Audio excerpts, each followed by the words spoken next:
working at Napier coming up to 3 years in February.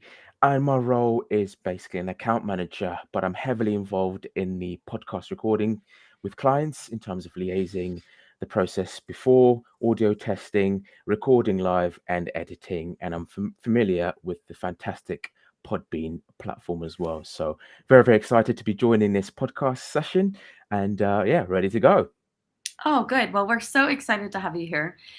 So, first of all, I just want to talk a little bit about, Neds, if you can just briefly kind of go over for everybody out there, what is a branded podcast? Because, it's not an infomercial.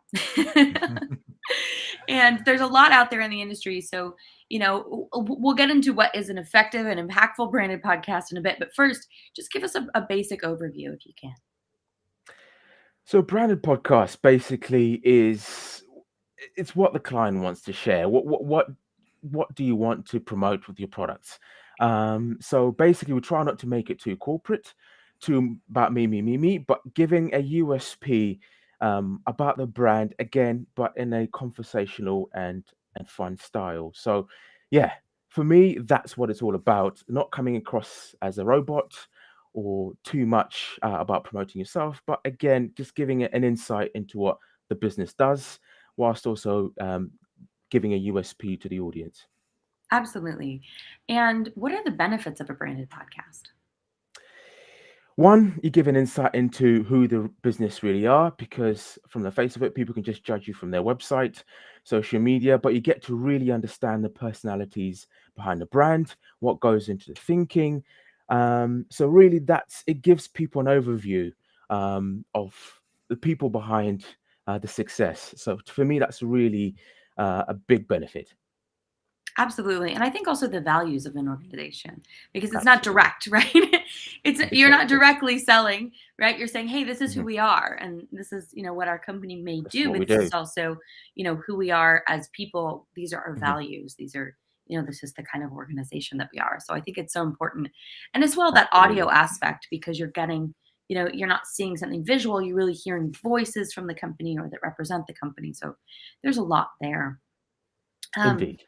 Absolutely. So, Mike, I'm going to ask you next. Let's move into the impact that branded podcasts make. Let's just jump right in. So, yeah, let's get into it. So I think that's a fascinating question because there's different ways to measure impact, and fundamentally it's quality and quantity. And I think the impact in terms of quality is almost universally huge, because no matter how many people are listening, those people are basically giving you a lot of their undivided attention.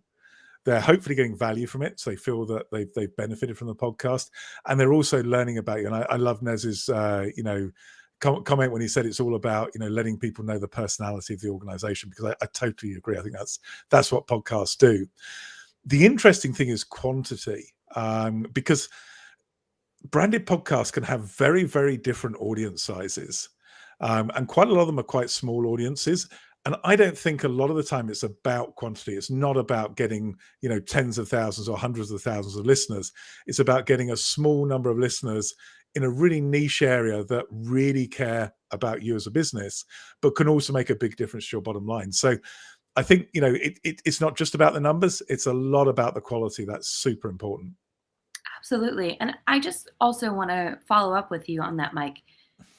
Because a lot of the time when we're talking about branded podcasts, we're talking about B2C, right? We're talking to business to consumer Mm. podcasts where, maybe you're trying to capture consumer interest for your product Mm. or services via a branded podcast. But you guys work on the B2B side. So tell us a little bit about what that looks like as well.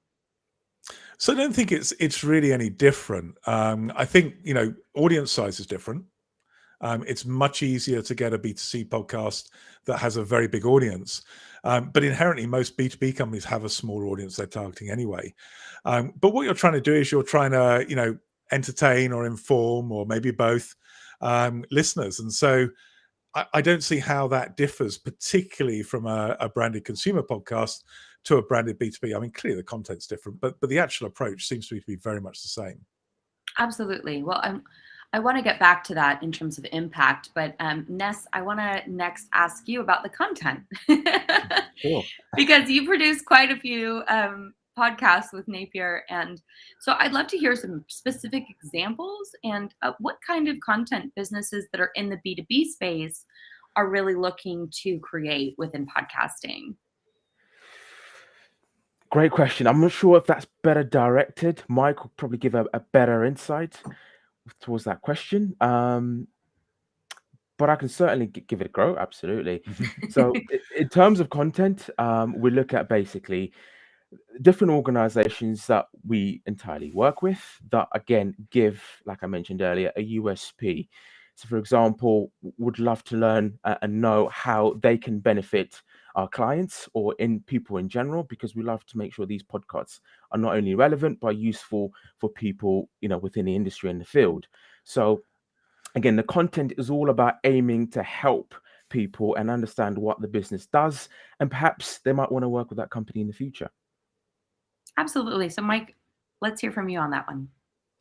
So I think Nez is absolutely right about the content. In terms of who's interested, it's for us, it's very much on a company by company basis, but there's no sector we work in that doesn't have people actively pursuing branded podcasts. So it seems to be much more around attitudes of the marketing team. And that can be based on a couple of things. I mean, one is, whether they're people looking for new channels, new ways to reach the audience.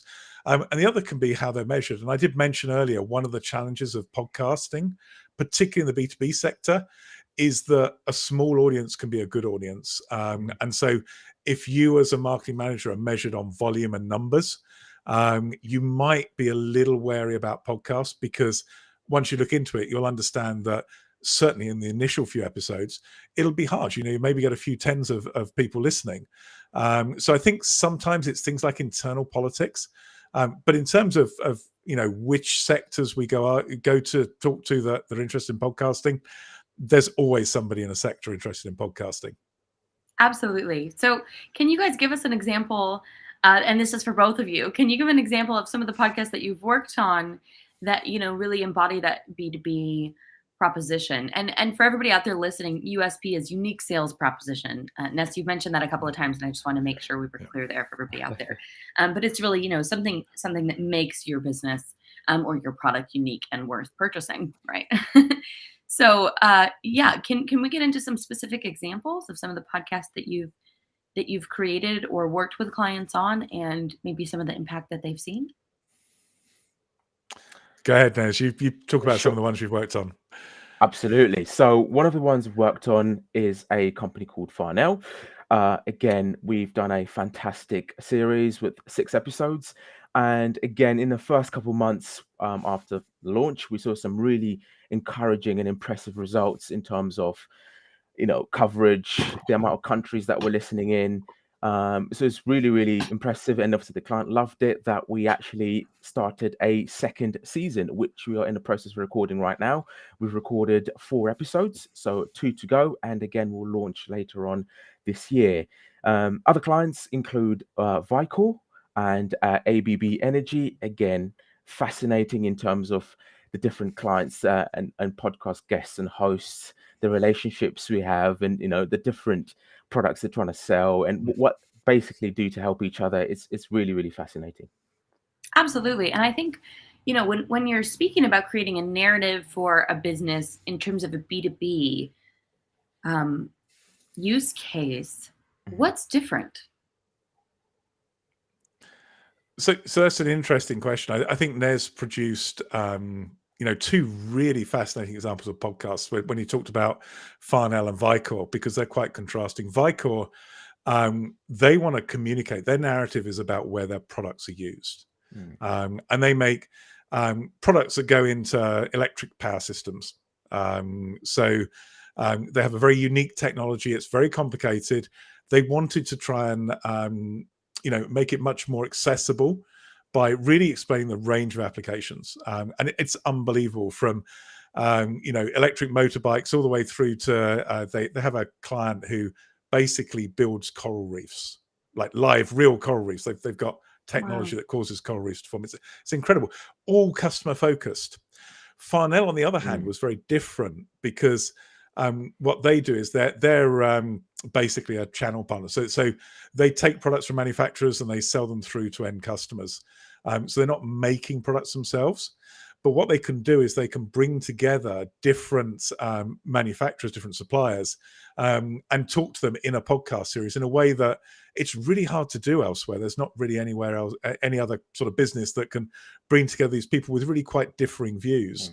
So not only did they create this podcast, and as Nez says, the podcast was very successful, but we also used the content. So we took the transcripts, edited transcripts, and created ebooks of basically the interviews.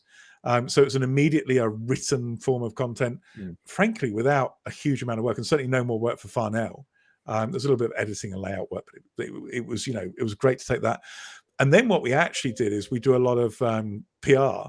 We actually took the individual podcast interviews and because we'd made sure there was consistency in questions, where we had different companies answering the same question, we created almost like a roundtable discussion from that podcast interview, or from the podcast interviews, where literally answers from different podcasts were brought together into a single article. So Nez is right. I mean, there's lots of different things, but actually all the clients are doing something slightly different. And I think it's about doing what's right for you and what feels to be your brand and more authentic, rather than to say, hey, if you're doing B2B, this is what you do. It's step 1, step 2, step 3, because that, I think, just produces boring podcasts. Yeah, absolutely. And I think it's about keeping it interesting. But you did kind of address one of the questions that I was going to ask in a bit. But what do you do with the content? Because I know that you guys are doing some really interesting things in terms of repurposing and restructuring your podcasting content. So first off, I want to ask how B2B podcasting and branded podcasts fit in with a larger marketing strategy. Nez? So I'll go for it. Yes, absolutely. So Mike touched on a great point. So the beauty of podcasts is you can spin it off into multiple different things. So not only just the social content creation, because you can create snackable content, small bites, and then you can then create themed topics on a weekly basis. But you can also spin it into white papers, ebooks. You could do presentations. There's multiple things in terms of that can align with your marketing strategy. So it's a wonderful open book of what you wish to do with them. Okay, sounds good. I mean, specifically, I've heard you both speak about ebooks, which is pretty cool, and articles. So it sounds like that the way that podcasting is working within a larger marketing strategy as well is, to not just take those small bites, but to really, put them under an umbrella of a larger strategy, right? Whether it's like a larger PR campaign or a product initiative or something specific. It really sounds like that you guys have tapped into repurposing or just utilizing the value of branded content as well within podcasting. So that's really great to hear. In addition to ebooks and articles, especially written as a roundtable, which I love, taking all those unique perspectives and packaging them together in that way. Have there been any other specific content verticals that you've been able to repurpose branded podcasts into? That's interesting. The written side works really well. It's relatively straightforward, and it also creates great lead generation campaigns, because obviously you've got an ebook, and the classic thing is you need a lead magnet to get someone to fill in a form. What do? Well, an ebook is a great example of how to do that. We do little bits of video, but typically, I think the interesting thing about podcasts is there's two areas. One is kind of like the measurable, and a lot of people like podcasts because you can measure downloads. You can't necessarily measure listens, but you can measure downloads. Right. So they like the measurable bit of that. They like the measurable bit of an ebook, so you can work out how many people fill in a form to get the ebook. But I think that's missing a lot of the value of podcasts. A lot of the value of the podcasts is in the way people perceive you, your reputation, your image. So I'll give a couple of examples. Vicor actually have a very, very good program of customer case studies. but it's really hard work. It takes time. A lot of them never get finished. It's never the priority for the customer to do that, because it can be quite a lot of work because it needs lots of sign off. The secret is today is that we're in kind of this golden age of podcasts, where if you say to a customer, hey, would you come on and talk about your application on our podcast? Generally speaking, the customer will be like, yeah, sure, I will. And there's none of this kind of slowness and bureaucracy. So it's relatively easy to get a great case study from a customer. And I'll be honest, when we started our podcast, we didn't have a listener target. We didn't care about listeners. And the only reason we started a podcast was that I'm a bit geeky about marketing technology, and I was tired of talking to salespeople. And so it was, how do you talk to people who are like at the next level up other than the sales team? And the answer is you create a podcast, you invite people on. And certainly once you've got some momentum behind that podcast, we've had on chief marketing officers, CEOs, of really powerful, important marketing technology software. So, people can come to me and ask about something. I can say, well, yeah, I talked to the CEO about that. And it's unbelievably powerful for your image, but it also gets you really good insights as to what these companies are doing as well. So I think there's so many intangible benefits from podcasts. It's all too easy to race down the route of trying to look at measurability, or trying to think that everything you produce is just about promoting the podcast. So again, if you look at my LinkedIn feed, it'll have video of people that I'm interviewing on the podcast. Yeah. Yes, that helps promote the podcast, but it also helps by association to promote the image of Napier as well. True. Absolutely. Oh, yeah. Ness.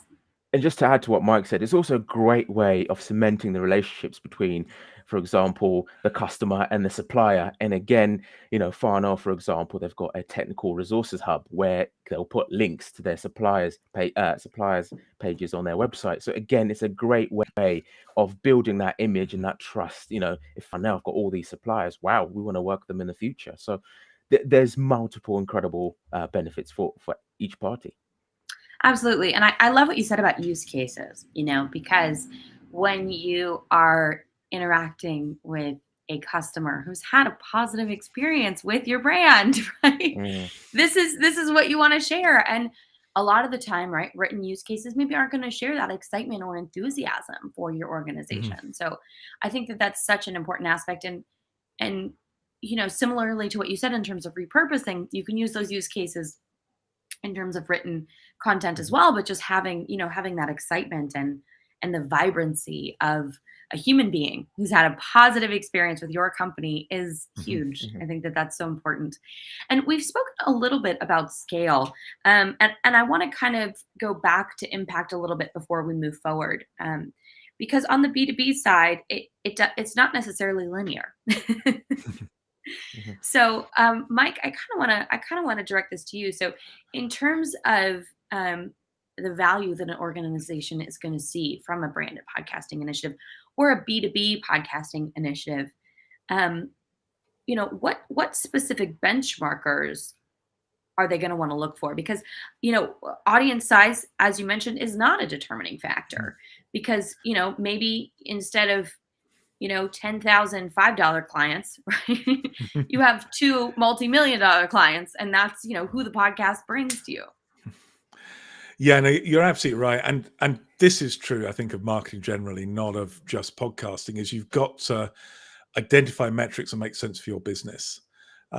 So, I'll give an example. I mean, Farnell, who Nez mentioned earlier, they have, I think, globally about 6 million customers. It's in the millions anyway. So they can actually get quite big scale. They can get quite large numbers of listeners, and they have lots of. They have a social media property they have for engineers, which again gets loads of. They're super successful at getting listeners. But in other sectors, you might have a relatively small number of people you want to reach. And so it might be much more about knowing whether, anyone at your top customer is listening. That might be important. Or the other thing is we have clients, and this is particularly true in B2B, you have a lot of industries where the sales cycle, the time it takes to actually sell something can be very long, many years, in fact. So if you think about industries. I mean, one of my favorite clients is a client that does baggage handling systems. Can't sell a baggage handling system until someone builds an airport terminal. Right. So they literally can spend, 7 to 15 years selling. Keeping people engaged through that time is really hard. So actually, maybe you don't care about it being a big customer. Maybe you don't care about someone actually, going out and buying something as a result of the podcast. Maybe all you want is to have people, in that airport, is going to build a terminal in the next couple of years, listening to it and thinking about you. So metrics, to say there's one magic metric, that's completely wrong. It's all about thinking about why you're doing the podcast. And if you achieve that goal for the podcast, that's fantastic. Don't let anyone tell you don't have enough listeners. Absolutely. No, I love that answer. And I kind of want to, it directly leads to our next question, which I'm going to direct at Ness first. But in terms of products or services, maybe that may not have the most consumer appeal, how do you make them interesting? We're talking about, for instance, with Mike's example, baggage handling. Yeah. What are some key aspects maybe of storytelling, or that of bringing that human side of the brand to light that you guys utilize? That's a great question. So one of the things we do encourage is to make it personable. So pretend you're speaking to your friend down at a restaurant. Make it assume someone might not know exactly what you mean.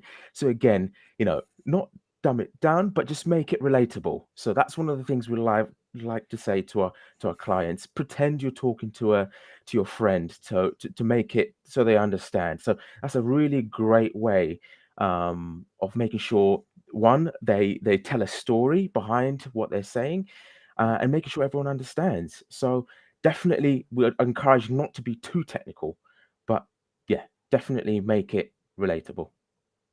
Relatable. I love that. Mike?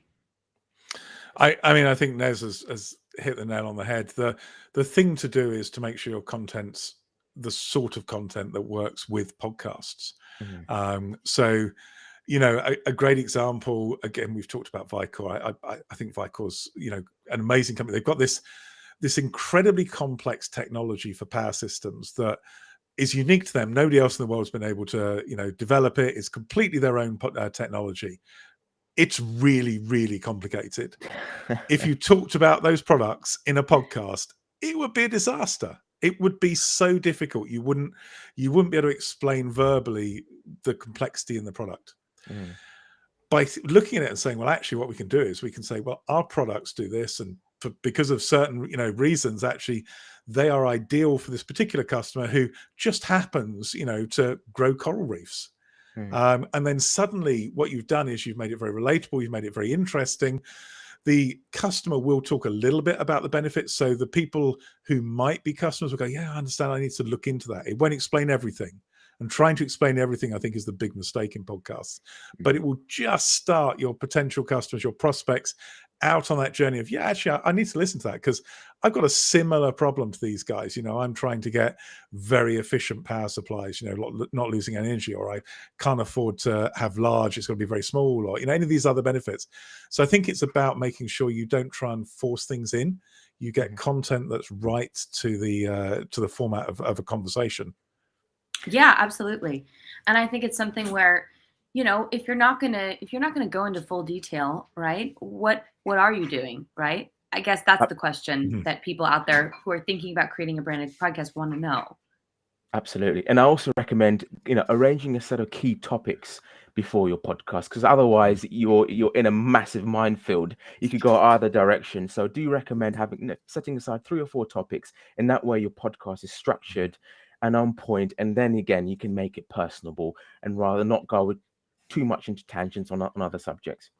Absolutely. And I think a lot of branded podcasts also, if your product isn't directly applicable or it's maybe a bit complex, it's something where, you can really utilize podcasting to talk about the values of your brand as well.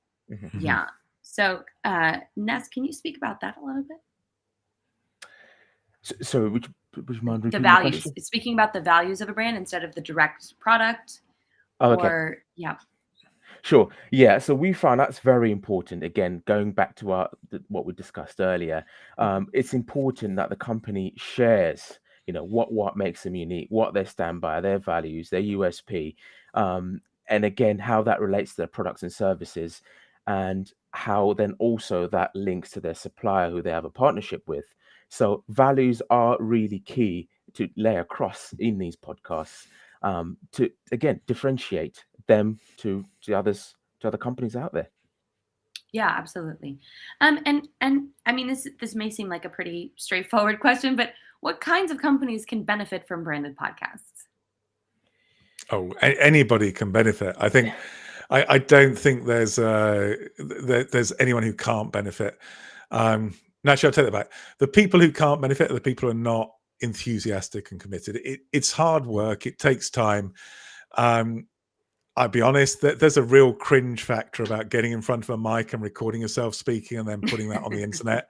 It's really tough. A lot of people find it really difficult. I mean, Nez is the person we use for training our clients and getting them much more comfortable in terms of actually presenting a podcast, and that really matters. So I think if you're not prepared to put the work in, then don't do it. I mean, don't do it just because it's a tick box. But is there a reason why any company who wanted to make a podcast successful couldn't?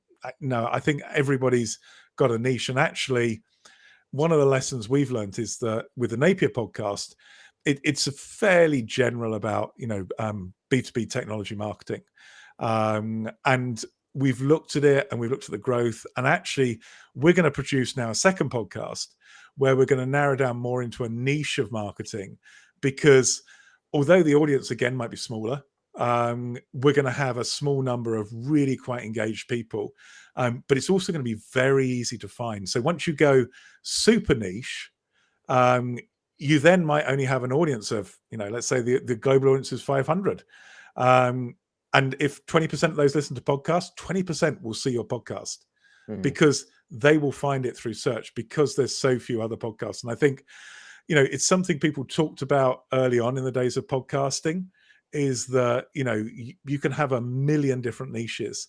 And to some extent that's happened, but I don't think it's quite played out. I think people have still chased audience size rather than impact or value. And so for us, I believe that this argues more that anyone can be successful in podcasting, because the more niche actually, potentially the better. Absolutely. And I love what you said to that, because once you really hone in on that niche, you've captured the entire niche. So everybody who's really your, dream soulmate customer, right? Or, that's the perfect match for your product or service, they're going to find you. Absolutely. And so, as that niche grows, right, as in general your market grows, everybody who wants your product knows you're it. So I think that that's a Absolutely. really important aspect. Yeah. And Ness? I would love to back that with some figures again, Mm, just touching back on our client please. again, niche. But again, we noticed in the first 3 months we had 1,400 downloads globally in over 10 countries. And we're talking about the UK, US, Germany, India, Australia, Poland. So again, I think you've absolutely hit the nail on the head there. Once you find your niche, people will find you. And before you know it, you have incredible amount of global media coverage. I mean, again, touching on our client there, over 16 million online impressions, from the press releases, again, from all these pieces we've repurposed from this podcast, over 500,000 impressions from display advertising. So yes, find that niche and go for it. People will find you and things will perform. Absolutely. And I love what you said about that. And I think also the important thing to remember as well, which I'd love for you both to touch on, is that podcasting takes time. It does, yes. It takes time to create a show, to make a show, and then to see that impact. So, Ness, if you could also speak to that as well, because I think a lot of people and some Mhm. organizations have this myth of, I'm going to start a podcast and then millions of people just are going to flood to my podcast.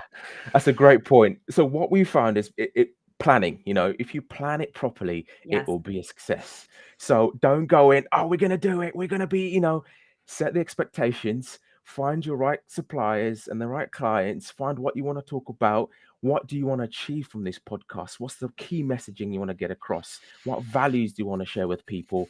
And then narrow it down. This is what we're going to do, and go for it. Make it relatable, make it personable. But what we also say is have fun. That's what a lot of people forget. They want to be corporate, serious. I have to get what everything I've listed down on this piece of paper out. And you don't have to.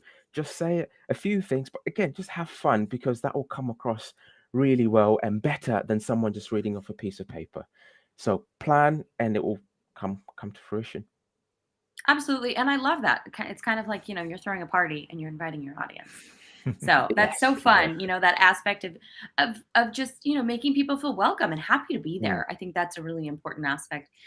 Is there anything specific that you say to your clients to manage those expectations of growth, or, also to manage those expectations of production as well?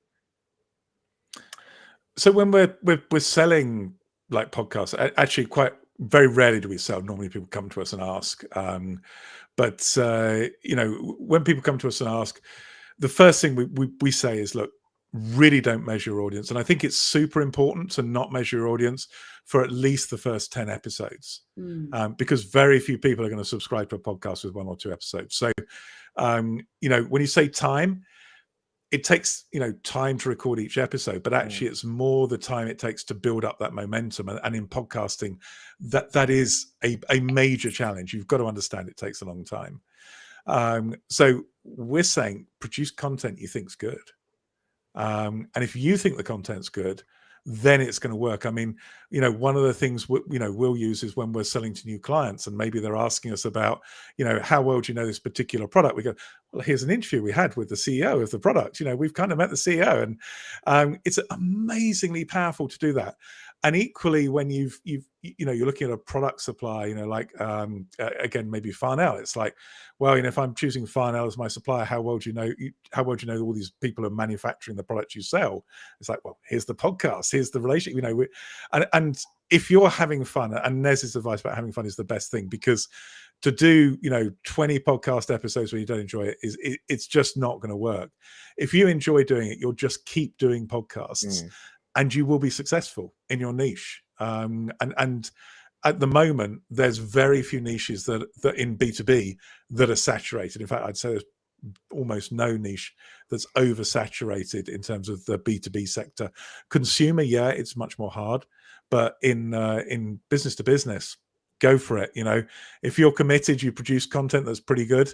That'd be great, and don't hold back. I mean, we do a lot to try and train and do dry runs and things with clients to get that first episode to be as good as possible. Mhm. But honestly, you look back at the first episode of Napier's podcast, Marketing to B2B Technology, it's pretty awful. It's pretty terrible. I mean, we just tried and then decided we didn't like it and changed the format a bit. But I think don't worry about that. Nobody really goes back to episode 1. So get out there, try it. If you enjoy it, I think it will work.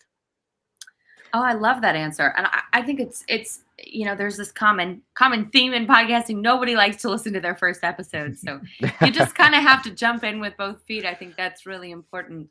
But you really led into my next question here about what are some best practices for organizations that maybe have started a branded podcast or are thinking about it. Ness? Best practices, definitely have themes, have certain topics you want to cover. Set out also, we try and say to our clients 20 to 25 minutes, because we've experienced in the past, if you don't put a time limit, before you know it, you're an hour there. And with all due respect, no one wants to listen to over an hour's podcast, because otherwise it could drone on. So we try and keep it short and sweet, keep hooking people to come back for more. Don't always have to say everything in the podcast. Try not to speak over one another. Have fun, make it relatable, and just enjoy every second. And like we mentioned, if you don't listen to the first one, because we've noticed the more you do, the more experience you have, the better you are. Just like in anything you do in life. So just go for it. Oh, I love that. And I think there is something to be said about kind of settling into your show, right? Yes. As you become more comfortable, as your messaging becomes more concise and clear, as you continue on your podcasting journey, Mhm. it's something where, you're gonna that voice, the voice of your show and your podcast, and also the voice of your brand is gonna really develop as Mm. well. So I think that that's really important. That's a really important aspect as well. So that's fantastic. And I want to talk a little bit. We kind of touched on this when we spoke about lead magnets and ebooks and articles utilizing the podcasting conference, or sorry, content. But in terms of distribution and hosting, I mean, we're a host here at Podbean, but do you have any specific strategies around distribution or releasing episodes, in terms of the timing and direction of that? That's an interesting thing. I mean, in terms of distribution, as many places as you can. Mhm. I mean, that's the Yes, obvious answer, but actually it's really important. Yes, Apple Podcasts is huge, but it's not the whole podcasting world. So breadth of distribution is really important because, you know, it's hard to get someone to want to go and listen to that first episode. And then subscribe. If they go somewhere where they normally get their podcasts and you're not there, then that's a disaster. So I would say broad as possible in terms of distribution. That's got to be the most important thing. absolutely. And then in terms of releasing, looking at stats, I think consistency is important. Mm. But Absolutely. I'm completely not someone who believes that a particular day matters. You know, there are some issues. I mean, people who don't have a podcast won't know, but actually, you know, once you upload your podcast to your podcast host, there's a somewhat of a delay to get it out to all the podcast systems. So don't expect that as you upload it, it's instantly available on Apple, because it won't be. It will take some time. But it's only, you know, a few hours or so. What you should do is maybe think about what makes sense. For us, actually, we tend to upload on a Friday. Everything's ready on a Monday. But you know, looking at it in terms of downloads, really that day that we release doesn't make any difference at all. So we've not found it. You may, Norma, actually have better stats than we do on that. Oh, we do. B2B. We do. We do. I could wax on about that, but Yeah. yeah, in general, there are certain days of the week where it's you're gonna, in overall, in terms of all podcast listenership, you're gonna get Yeah. more downloads. But I do also think that that's niche specific to your podcast. In terms of spacing of the episodes, Ness, because you also mentioned, you know, a series of 6 for one client. Now Mhm. you produce 4 for the next season. Mhm. What's the spacing that you guys implement on that and recommend to clients? Because, you know, there is that binge factor, right? That's true. That's true. Yeah, Yep. Mhm. People want to come back to listen for more. So to be honest, it varies from client to client, because it also depends on the material we're going to release alongside the podcast. So whether it's an article, press release, ebook, white paper, the social content that will support the podcast. So I mean, we recommend every other week. So every 2 weeks we release a new one. So that gives it time, you know, to do all the other supported materials to go alongside the podcast. So every 2 weeks, or if not once a month, and that again gives the client time to get everything else distributed. So it varies from client to client depending on the supporting material we have.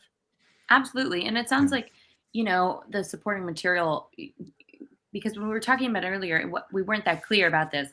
You know, when you're utilizing content from your podcast, possibly to create an ebook, to create an article, for social content, you're not necessarily publishing the podcast episode and then repurposing it at a later date.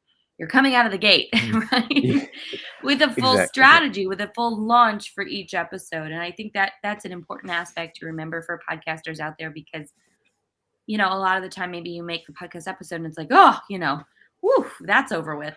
But it's something where, you know, when you're looking at making that larger impact, right, you're utilizing that content in real time. So when the episode comes out, you're launching it, you know, with maybe teasers on social, with an ebook, with links in the show notes to, you know, articles, white papers, anything that is relevant. So I think it is important to speak to that strategy as well. So that's also a really important aspect. Mike, did you want to jump in there? Yeah, no, I was going to say that there's what we found with B2B is that almost always the person who's hosting, effectively running the podcast inside the client company, has a day job.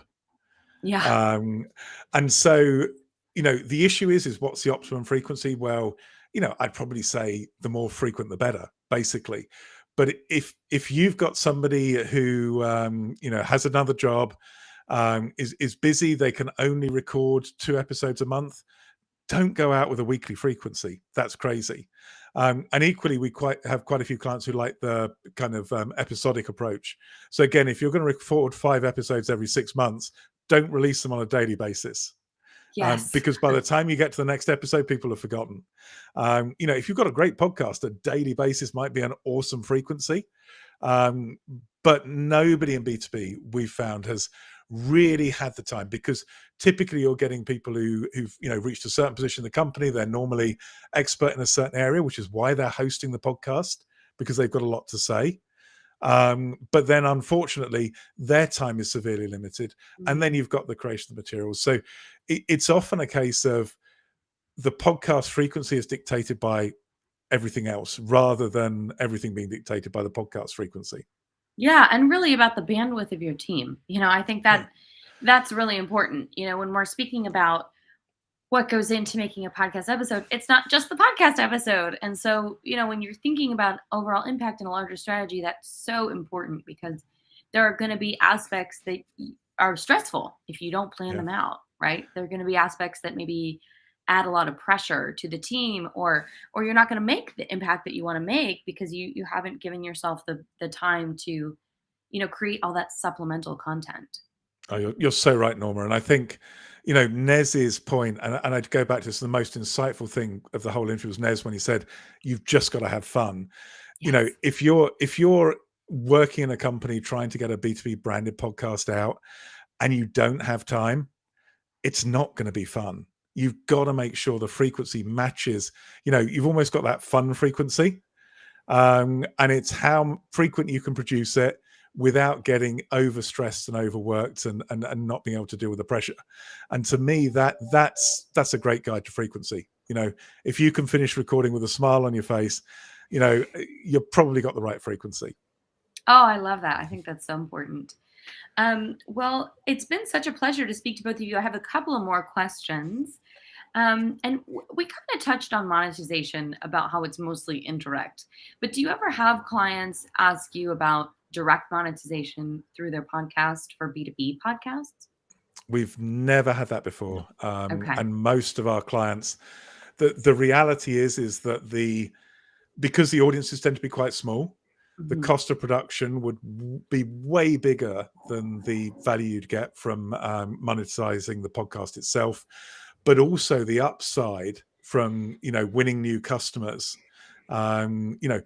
If you're selling a baggage handling system that's tens, hundreds of millions of pounds, getting a few pounds through podcast advertising really doesn't matter. So I think it's really hard in B2B. Again, quite often B2B and B2C are the same. In this case, not at all. As soon as you go to something that is targeting individuals rather than organizations, I think monetization comes in. And so if you're looking at a consumer podcast, it's a completely different world. But in B2B, because they want it to be about their brand, they want it to be really super focused, they don't want to do advertising. I think in consumer, it almost makes the podcast sound a bit more professional if it's got ads. It's a very different world. Yeah, absolutely. Absolutely. Well, it's been such a pleasure, Mike Maynard and Ness Masuo. Before we end today, I just want to ask you one last question. How do you recommend companies get started? Because it can be a bit daunting to start a podcast within your organization. So what are some best practices or tips that you have to get companies started? Ness? So one I recommend, again, agree what the messaging values you're trying to get across. What are we actually trying to achieve with this podcast? What are our goals? What's the thinking behind it? And 2, find the right people. Don't worry if people say no, because you do get that sometimes. If you want to do a podcast with a certain individual, they decline. Go again. Keep trying. We recommend at least finding 4 or 5 people to do your podcast series, and getting them agreed well ahead before the recording, because what you don't want to do is when you start doing the recording process halfway through and you've only got 2 recorded and the other 3 have cancelled and you've got nowhere to go. So make sure you get everyone aligned at the beginning, plan everything out, and just go for it. Have fun. You can't do anything wrong, because the beauty of podcasting, if it goes wrong, you can re-record, unless it's a live podcast. So have fun, enjoy it, and if you make a mistake, there's also the beauty of editing. You can always edit it out and make it sound professional. So best practice. That's my advice. That's great. Absolutely. Mike? Yes. Sorry, I was going to say, I think you're absolutely right, Nez, about making sure you've got a pipeline of guests, because there's nothing worse than thinking, I've got to record a podcast next week, I've got nobody to talk to. So that's brilliant advice. That's really useful. And the secret about podcasting is a lot of podcasts are recorded 2 or 3 or 4 months ahead, because people don't ever want to run out of guests. They always want to not have that stress of having to get someone next week. So that's a great tip. My other tip would be focus on the quality of sound.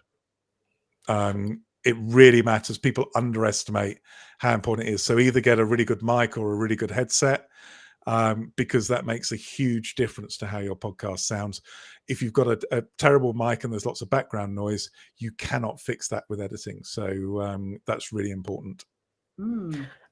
And another tip I'll also add, make sure connection. You've got very good connection, or sit close to a router, because sometimes even the best of us, when we have very strong internet, it cuts out. So make sure VPN, you're off. Anything that can interrupt your connection, turn it off. People outside the room, you'd be surprised what some of these amazing recording systems can pick up. Dogs in the background, kids playing outside. So make sure you warn everyone, look guys, for the next hour, I just need peace and quiet.